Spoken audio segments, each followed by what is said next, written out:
Assalamualaikum warahmatullahi wabarakatuh. Perkenalkan, saya Retana Yari Azwat akan membuat tugas peran filsafat ilmu dalam memperkuat ilmu pendidikan tugas 2.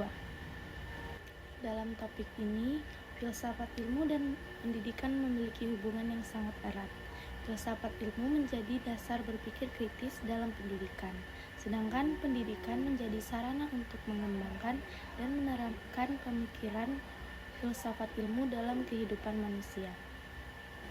Yang pertama, filsafat ilmu mengawasi dan memperkuat ilmu pendidikan. Filsafat ilmu berperan mengawasi dan memperkuat ilmu pendidikan melalui 3 aspek utama, yaitu ontologi, epistemologi, dan aksiologi.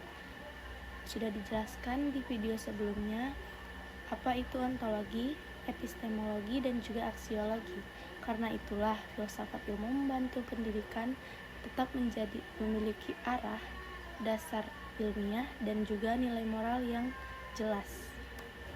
Yang kedua, pendidikan bermakna turut memperkuat filsafat ilmu. Hubungan antara filsafat ilmu dan juga pendidikan bersifat timbal balik.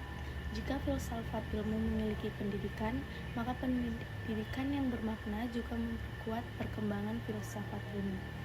Pendidikan yang baik akan melahirkan manusia yang kritis, relatif, dan terbuka terhadap perkembangan ilmu pengetahuan. Dan proses pendidikan inilah muncul pemikiran baru, penelitian baru, dan kritik terhadap teori lama, yang kemudian mendorong memperkembangkan filsafat ilmu. Contohnya, perkembangan teknologi digital dalam pendidikan saat ini memunculkan pertanyaan filsafat baru tentang etika pengguna kecerdasan buatan, keadilan akses pendidikan, dan makna belajar di era digital. Artinya, pendidikan menjadi ruang nyata bagi filsafat ilmu untuk terus berkembang sesuai tantangan zaman. Yang ketiga, filsafat ilmu sebagai pisau analisis. Filsafat ilmu disebut sebagai pisau analisis karena mampu membedah persoalan pendidikan secara mendalam melalui pendekatan ontologi, epistemologi, dan aksiologi. Misalnya dalam masalah rendahnya kualitas pembelajaran. Yang pertama, secara ontologi, kita bertanya, apa sebenarnya belajar dan tujuan pendidikan? Yang kedua, secara epistemologi, kita bertanya, apakah metode pembelajaran yang digunakan sudah efektif dan juga ilmiah? Dan yang ketiga, secara aksiologi, kita bertanya apakah pendidikan tersebut memberi manfaat dan nilai positif bagi peserta didik. Yang keempat, contoh konkret penerapan filsafat ilmu dalam pendidikan. Contoh penerapan filsafat ilmu dalam pendidikan dapat dilihat dalam kurikulum dan proses pembelajaran.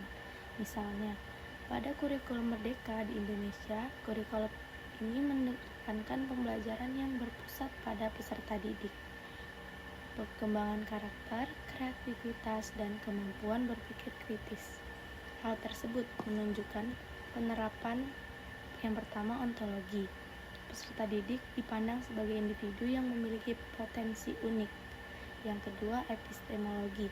Pembelajaran dilakukan melalui eksplorasi, diskusi, dan juga pemecahan masalah. Dan yang ketiga, aksiologi, yaitu pendidikan diarahkan untuk membentuk profil pelajar yang berkarakter.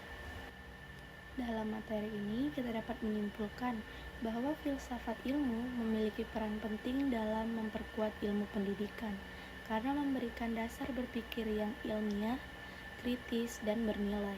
Sebaliknya, pendidikan yang bermakna juga membantu perkembangan filsafat ilmu melalui pemikiran dan tantangan yang baru. Oleh karena itu, filsafat ilmu dapat disebut sebagai pisau analisis dalam memahami dan menyelesaikan berbagai persoalan pendidikan, agar pendidikan tidak hanya cerdas secara akademik, tetapi juga bermoral dan bermanfaat bagi kehidupan manusia. Sekian dari saya. Assalamualaikum warahmatullahi wabarakatuh, dan terima kasih.